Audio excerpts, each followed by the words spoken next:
Bonjour tout le monde et bienvenue à cette session de réseau d'apprentissage professionnel où on va discuter de santé mentale pour les élèves. Alors, mon nom est Pierre Campeau et je suis responsable de l'apprentissage professionnel à la DFO. Et puis, ce webinaire ou cette session est disponible grâce évidemment, le ministère de l'Éducation qui parraine les projets de la DFO en partenariat avec les deux autres associations de direction, CPCO et OPC.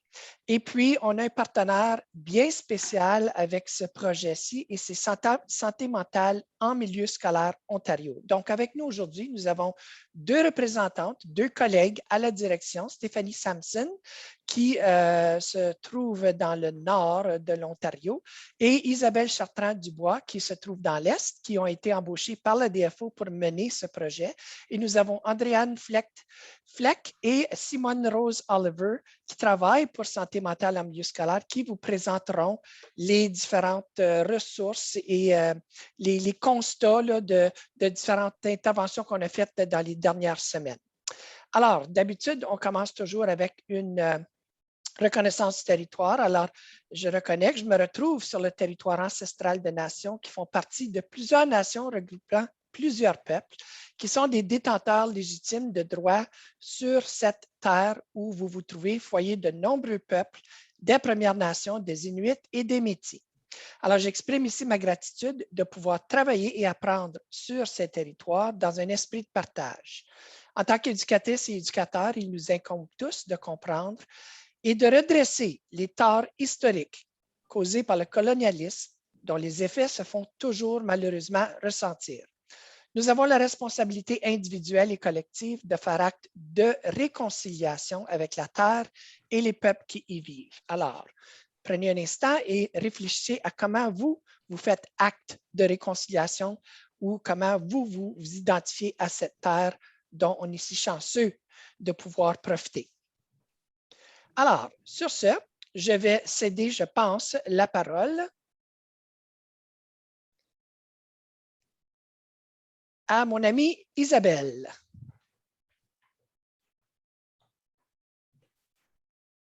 Oui, je cherche mes petits boutons. Bonjour. Puis, ben là, on va faire un petit Slido. Donc, tu vas avoir besoin de ton téléphone ou le lien Slido. Donc, soit prends en photo le code QR. Parce qu'on a deux questions assez simples pour débuter le tout, pour briser la glace, comme mentionné. Puis là, je vais faire le... Tu as pris la photo? OK, parfait. Et puis, je vais juste aller... j'ai changé mon écran un instant. Je vais te partager le tout. Donc, la première question. Ah, tu as commencé avec la deuxième. C'est correct, c'est la deuxième qui est affichée. Donc, qu'est-ce que tu fais pour prendre soin de ta santé mentale? Donc, l'exercice, promener ton chien, l'exercice à tous les jours. Parfait. Prendre des pauses. Donc, super important d'être actif. Puis là-dedans, je vais beaucoup externe aussi, extérieur, plein air, dehors, boire de l'eau, bien dormir. Donc, les besoins essentiels sont là. Super. Méditation, rire, prendre des pauses. Oh wow, il en mettait beaucoup. Donc, finalement, la première question, j'aurais dû commencer par la première question, mais celle-là était, la deuxième était active, je suis désolée. Mais la première question, c'est en un mot, comment décrivez-vous votre dernier mois à la direction? Donc, je sais que ça fait quelques semaines qu'on est en poste, puis pas toujours évident. Fou.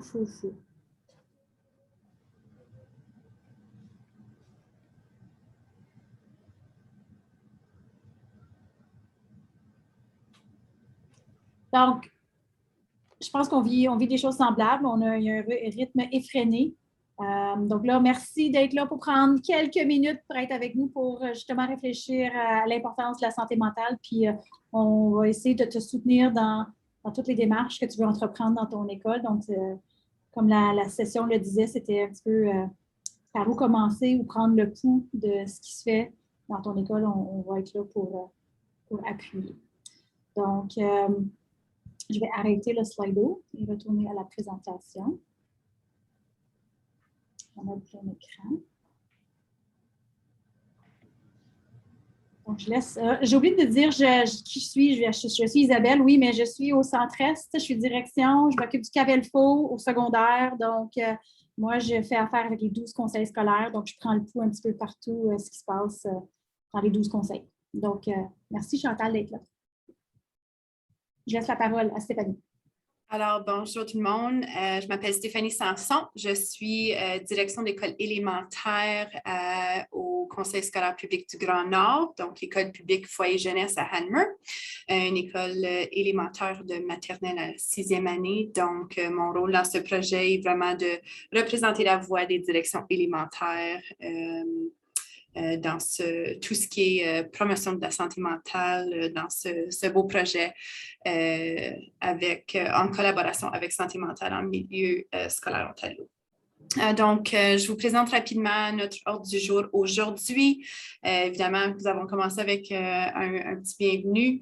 Pierre, je crois, va nous partager, nous a partagé un bref compte rendu de ce qui est la collaboration santé mentale en milieu scolaire Ontario avec les associations des directions de l'Ontario. Ensuite, Simone et Andrea nous présenteront les ressources disponibles pour nous, leaders en milieu scolaire,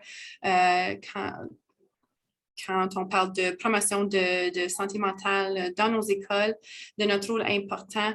Et nous présenterons aussi un outil de réflexion pour nous appuyer au niveau de cette responsabilité très, très importante. On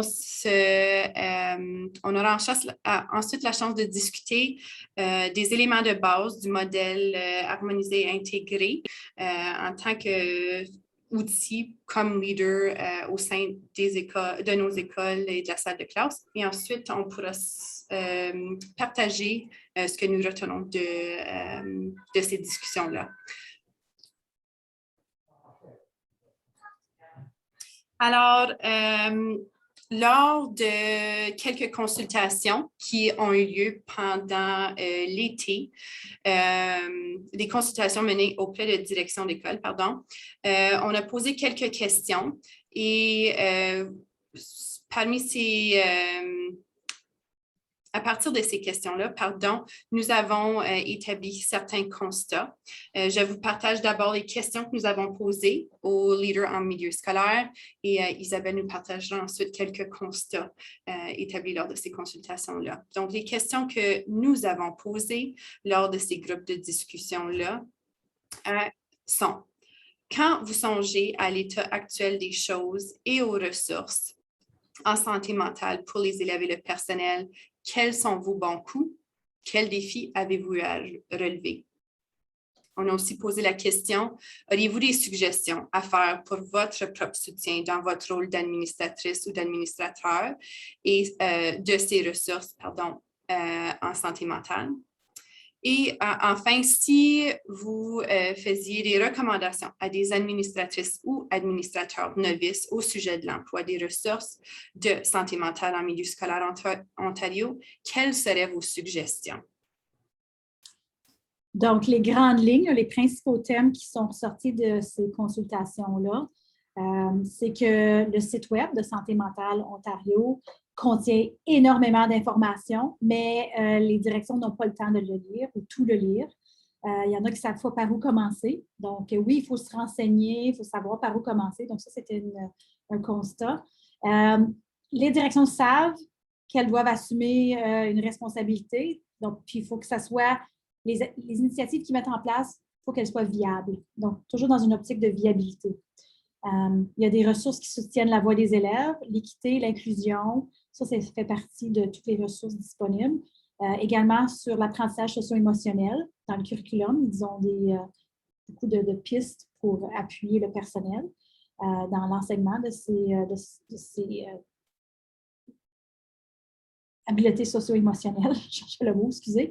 Et il y a certaines ressources qui sont sont assez brèves, pointues. Des fois, c'est des affiches, c'est des choses que tu peux utiliser dès demain.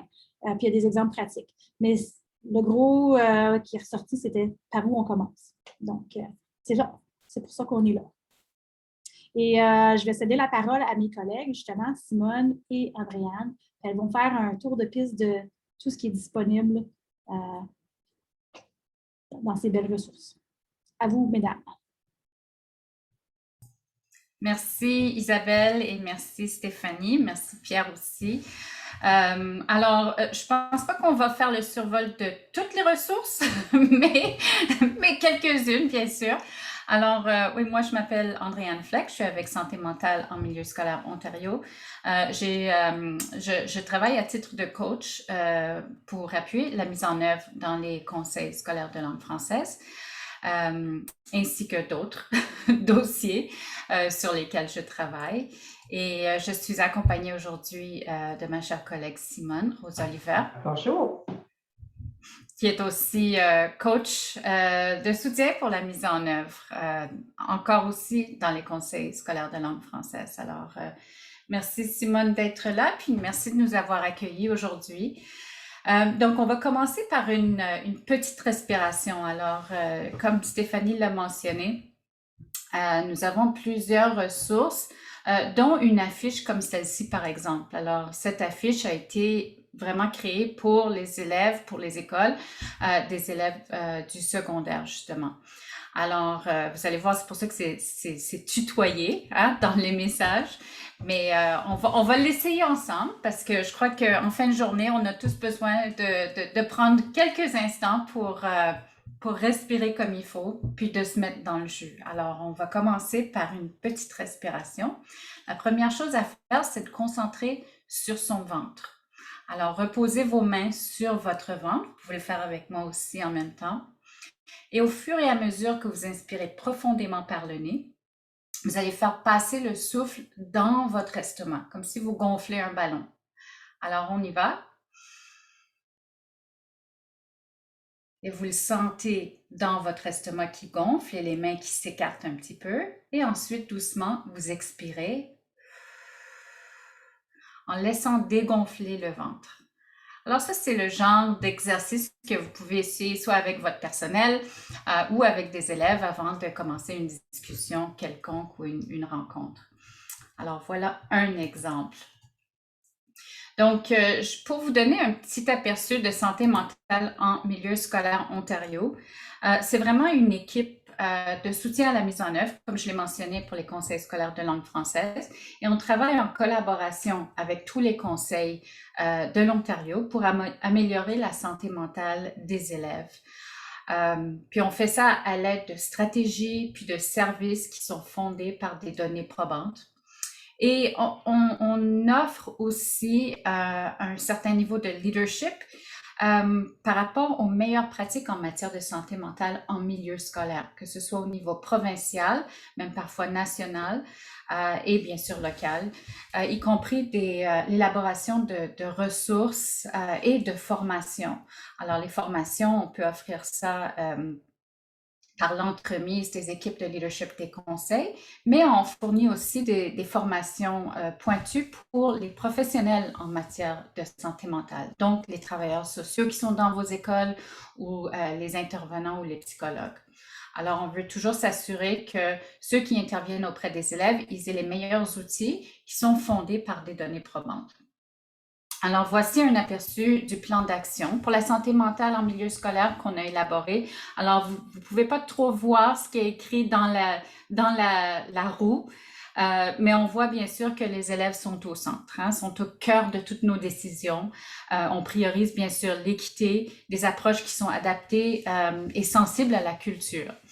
Et cette année en particulier, depuis l'année dernière aussi, on met beaucoup l'accent sur le contexte dans lequel on est. Alors, c'est important aussi de se rappeler qu'on vit toujours dans un contexte de COVID-19. Puis, comme vous le ressentez, tous les jours semblent être un peu foufou, comme vous l'avez noté dans les commentaires. Et donc, c'est vraiment en lien avec le contexte dans lequel on est. On sait qu'il y a des changements au quotidien. Alors, c'est important quand on fait un plan stratégique ou un plan d'action pour la santé mentale, c'est de tenir compte de ce contexte parce que c'est celui-là qui va en fait diriger comment on réagit. Alors, on commence avec la première partie de notre action. Oh, excusez-moi, je vais juste retourner en arrière rapidement, juste pour démontrer que vraiment, on veut mettre l'accent sur l'amplification de l'influence des facteurs de promotion et de protection au sein des écoles. Alors, c'est sûr que on va adresser tous les 5 niveaux de ce plan d'action, mais pour aujourd'hui, c'est vraiment de regarder la promotion de la santé mentale et qu'est-ce qu'on peut faire au niveau des écoles tous les jours pour protéger les élèves et créer ces facteurs de protection. Alors, pour la prochaine, oui, on rentre vraiment, quand on parle de santé mentale, on veut s'assurer d'avoir un langage commun. Alors, souvent, quand on pense à la santé mentale, on voit un genre d'esprit comme celui-ci, où les élèves ont l'air déprimés et tristes et malheureux. Alors que vraiment, quand on parle de santé mentale, c'est plutôt comme ceci. Alors, c'est vraiment un état d'épanouissement, d'équilibre. C'est un état positif et c'est ça qu'on essaie d'ancrer au sein des écoles, avec le personnel et avec les élèves aussi. On parle d'une santé mentale positive. Alors, on peut voir aussi que, bon, pour comprendre la santé mentale, on veut voir que ça s'étend selon un continuum. Alors, on va de la santé mentale à la maladie mentale. Donc, comme je l'ai dit, la santé mentale, c'est un état positif de bien-être émotionnel. Alors, ça reprend vraiment la définition de WHO, World Health Organization, pardon, j'ai oublié le nom en français, l'organisme de santé mondial, pardon. Alors que la maladie mentale, c'est plutôt un large éventail de troubles. Alors, on pense vraiment aux problèmes comme des sauts d'humeur, par exemple, des troubles d'anxiété, des troubles de dépression. Donc, on regarde vraiment une détresse importante qui va affecter le fonctionnement de chacun tous les jours. Donc, c'est vraiment des extrêmes qu'on peut voir selon un continuum. Et voici aussi une autre façon de regarder la santé mentale et la maladie mentale, c'est de le voir selon un double continuum. C'est-à-dire que les deux concepts sont séparés mais interliés. Alors, on peut voir qu'il est très possible d'avoir une bonne santé mentale alors qu'on a un diagnostic de maladie mentale, hein, parce qu'on peut fonctionner avec des approches aidante, on peut fonctionner avec un certain traitement et des pratiques quotidiennes qui nous aident à vivre un certain niveau d'épanouissement personnel. Donc, c'est comme ça qu'on peut voir aussi ce double continuum pour la santé mentale. Alors, le modèle harmonisé et intégré, c'est un modèle qu'on aborde souvent quand on parle de santé mentale.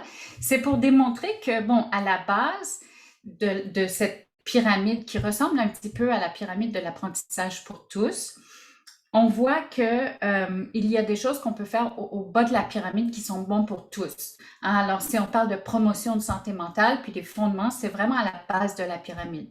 Ensuite, quand on monte dans la pyramide, on voit qu'il y a certains élèves qui ont besoin d'un peu plus d'appui, de soutien, ou d'outils pour les aider au quotidien. Et ensuite, en haut de la pyramide, il y a l'intervention qui est pour quelques-uns des élèves qui ont besoin d'une intervention un peu plus pointue ou poussée pour les appuyer. Alors ça peut se faire au niveau individuel avec les intervenants, mais aussi en travaillant en collaboration avec les hôpitaux ou les agences communautaires qui fournissent des services en santé mentale. Alors, pour reprendre vraiment, quand on pense à la promotion de la santé mentale, vous avez vu, c'est en bas de la pyramide, c'est pour tous. Alors, à quoi ça ressemble tous les jours dans votre salle de classe ou dans votre école? Et comment est-ce qu'on peut appuyer ça au niveau d'une école?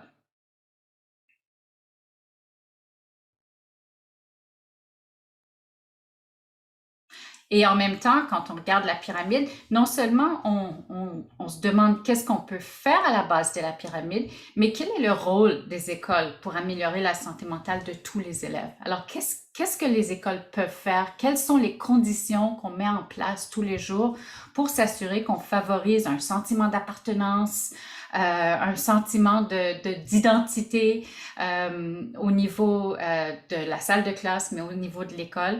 Et comment est-ce qu'on peut aussi remarquer, soutenir et renforcer lorsque les élèves ont besoin d'autres choses?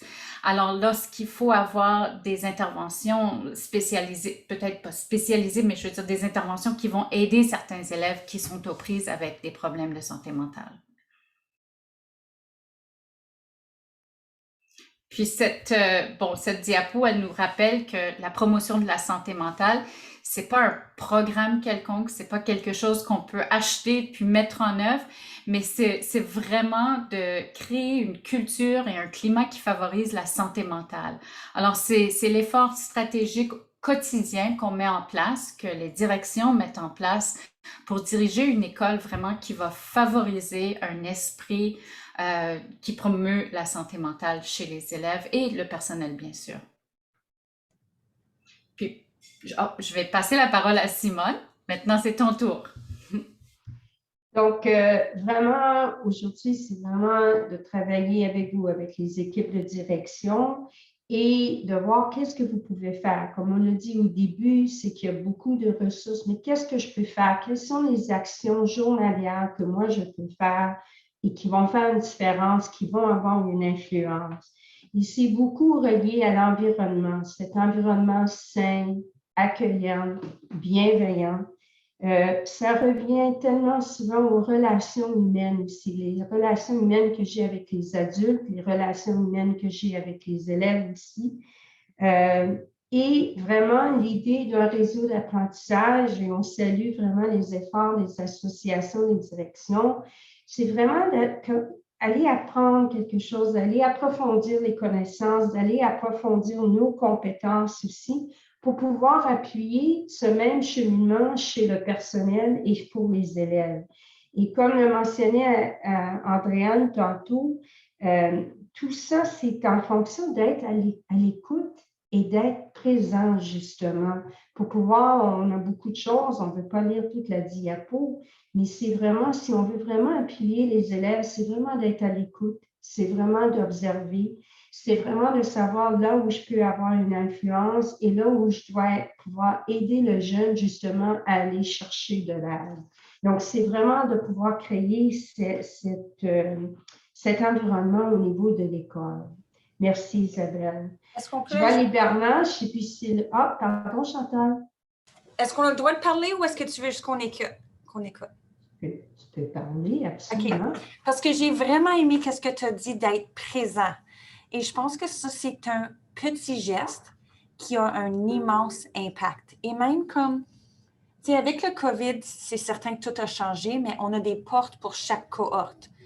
Mais tu sais, juste le fait qu'il y a un adulte à la porte qui te lave les mains, il me dit un beau bonjour, on a de la musique qui joue parfois, tu sais, ça crée dès le début, dès l'arrivée, quelque chose de positif. C'est une chose qu'on a changée, ça fait longtemps, là, mais on trouvait, que les élèves arrivaient et sortaient dehors, on gérait des problèmes à la récréation la première chose le matin. Alors, on a décidé de changer l'horaire et d'avoir une rentrée progressive. Les enseignants sont à leur porte, les élèves prennent leur collation, il y a de la musique douce, tout le monde a le temps de jaser. Ça a complètement changé la dynamique. Puis je pense que maintenant, plus que jamais, c'est important pour que les élèves comprennent que les adultes dans l'école sont présents pour eux, qui ont ce petit 15 minutes pour décompresser de qu'est-ce qui se passe à la maison ou de whatever qui se passe dans leur vie. Merci pour ce partage, Chantal. Puis je vais me permettre une réflexion personnelle. Moi, en tant que membre de personnel, en tant que direction, ça me fait du bien aussi. Ça me faisait du bien, justement, d'avoir ce bonjour réciproque avec le personnel, avec les jeunes le matin. Donc, quand on dit prendre soin de soi-même, ça fait partie de ça aussi, pour pouvoir prendre soin des autres. Donc, merci beaucoup, beaucoup pour ton partage.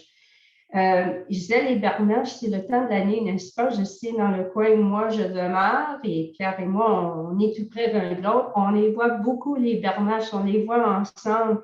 Et c'est cette idée qu'on fait partie d'une équipe, n'est-ce pas? Et qu'on vise le même chemin et que tout commence, comme tu l'as dit, Chantal, tout commence avec moi, n'est-ce pas? Par moi, par ce cercle d'influence que j'ai. Si moi, je suis un modèle accueillant, bienveillant envers les autres, mais aussi bienveillant envers moi-même. Et quelle chose difficile en tant que direction, membre d'équipe de direction, souvent si on fait tout pour les autres et on s'oublie soi-même. Donc, c'est un rappel que vraiment, pour pouvoir justement prendre soin des autres, il faut aussi prendre soin de soi. Il faut réfléchir sur quelles sont mes valeurs, il faut réfléchir sur quels sont mes biais, quel est mon cercle d'influence. Et on parle souvent d'alignement dans les pratiques de leadership, mais parfois, il faut se poser la question aussi au niveau de cohérence. Et ça, ce n'est pas différent pour la santé mentale, à savoir, est-ce que les gestes, est-ce que les structures qu'on crée et qu'on appuie, justement, appuient la santé mentale, appuient le bien-être. Et nouveau cette année, au niveau des conseils scolaires, dans les plans d'amélioration des conseils scolaires, il y a l'ajout d'équité, il y a l'ajout de santé mentale aussi. Qui se fait. Donc, il y a vraiment une attention particulière pour des raisons qu'on connaît. Il y a eu des impacts. On vit tous la pandémie, mais il y a eu des impacts assez différenciés dépendant des cultures. On voit du racisme, il y a beaucoup au niveau de la pauvreté. Il y a des choses vraiment qu'on savait déjà, mais qui ont été amplifiées malheureusement d'un point de vue négatif. Il faut vraiment ensemble porter attention.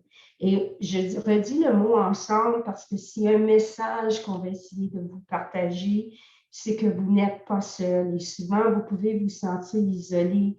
Mais l'idée d'un organisme ou d'un tiers parti comme Santé mentale, milieu scolaire Ontario, oui, il y a beaucoup de ressources. Isabelle l'a mentionné au début. On l'entend beaucoup, beaucoup dans les consultations. Mais on essaie aujourd'hui de vous appuyer en disant, bon, je vais citer en une, peut-être deux, un début de choses, essayez pas d'aller tout chercher. Une, entre autres, qui est vraiment spécifique à votre rôle parce que les ressources sont organisées par rôle du personnel scolaire, c'est justement ce cours qui est en ligne, qui est à votre propre rythme, qui se fait à votre temps. C'est un cours de littératie en santé mentale et on n'entrera pas dans tous les détails. Un cours de littératie santé mentale pour les enseignants, pour le personnel d'appui, tout le cours de littératie santé mentale pour les élèves aussi. Mais d'abord, le cours pour moi, pour la littératie en santé mentale, Chantal nous a suivi des pratiques journalières et j'avais écrit moi-même, Chantal, on se rejoint, j'avais écrit le bonjour en début de journée. Quelle différence ça peut faire? Donc, c'est de se donner le temps. Ils sont à peu près 1 heure à chaque module. C'est se donner le temps, se donner parfois la permission de dire, moi, je prends 1 heure parce que ça va m'aider, ça va approfondir mes connaissances, ça va m'aider à réfléchir pour que je puisse appuyer le personnel et les élèves. Si on continue à la prochaine, donc, il y a eu l'an passé aussi, on fait un survol assez rapide de tout ça. Et je sais que certaines, Chantal Gérard, bonjour, on voit que tu t'es joint à nous. On dit Chantal, on rejoint 2 Chantal aujourd'hui, c'est facile. Mais l'an passé, entre autres, c'est la 2e année qu'en particulier, ADFO, OPC, CPCO, donc il y a eu beaucoup l'an passé des balados, il y a eu des webinaires. Tout ça est vraiment disponible sur le site web de votre association. On sait qu'il y a un peu de construction sur votre site web. Parfois, les choses sont un peu plus compliquées à trouver. Isabelle, je crois, a mis dans le clavardage un lien ici. Ils sont aussi disponibles. Certaines des choses qui sont sur la chaîne YouTube que Pierre a partagé aussi sont disponibles sur le site de Santé mentale milieu scolaire Ontario. Ou par où commencer, comme je disais tantôt, bon, il y a le cours de littératie en santé mentale. Parfois, au niveau des données au niveau de notre école, ça veut dire quoi chez nous, justement, la santé mentale, être bienveillant? C'est un mot qui est beaucoup utilisé, mais ça veut dire quoi? Quels sont les indices, quelles sont les pratiques que je vais voir qui vraiment démontre que oui, on est sur la bonne piste. Peut-être on veut peaufiner certaines choses, on veut en bonifier d'autres. Donc, ce document ici, qui est aussi disponible, et on va en parler tantôt, là, tout ce qui est en vert dans ce fameux triangle de modèle harmonisé, il y a un exercice de réflexion ou une fiche conseil, un outil d'évaluation pour aider justement à cette réflexion-là, qui peut m'aider moi dans ma réflexion personnelle en tant que direction, qui peut être utilisé avec un groupe du personnel, qui peut être utilisé à l'intérieur d'une session pour notre pays, etc. Donc, ça peut être très utile pour ça aussi. Ce qu'Isabelle montrait aussi, c'est que justement, on ne prendra pas le temps aujourd'hui, il y aura un lien à une vidéo qui donne aussi un survol de quelques ressources. On en a noté 2 particulièrement aujourd'hui, là, pour essayer de vous guider, parce que oui, il y en a beaucoup de ressources, mais elles sont toujours disponibles. Vous n'avez pas à aller tous les lire aujourd'hui. Vous êtes capable de prendre du temps par après, mais essayez d'en trouver 1 ou 2 peut-être pour commencer. Et la prochaine diapo, on revient encore tellement important et souvent la personne qu'on néglige le plus, c'est soi-même. Moi, la première, je suis très responsable de ça. C'est facile de tomber dans le piège d'aider les autres et pas prendre quelques minutes pour soi. Et c'est facile pour moi de dire ça, c'est plus facile pour vous de le faire. On le comprend particulièrement avec tout ce que la pandémie apporte en fait de mesures sanitaires, en fait d'élèves qui n'ont pas été en présentiel pendant plusieurs mois l'an passé, qui se retrouvent tous en présentiel, le personnel aussi. Donc, une fiche conseil, une fiche encore de réflexion pour nous amener à être bienveillants envers soi. Parce que pour être bienveillant avec les autres, je dois aussi être bienveillant avec moi-même, parce que ça nous redonne de l'énergie, ça nous redonne cet aspect de pouvoir concentrer, de relever des défis, mais aussi, pas juste des défis. On parle beaucoup des défis, évidemment, avec la situation qu'on vit, mais toute cette créativité que vous avez, toute cette innovation, tout ce leadership que vous avez, justement pour que ça soit une école où on est bien, où on se sent bien, où il y a de l'apprentissage pour tous, vous créez vraiment ces choses-là. Donc, c'est fait pour tous. Il y a quelque chose à aller chercher. Pierre indique qu'on va arrêter l'enregistrement ici parce que ceci termine vraiment la partie présentation. On va entrer dans la discussion. Donc, je crois que c'est Isabelle qui nous guide dans l'aspect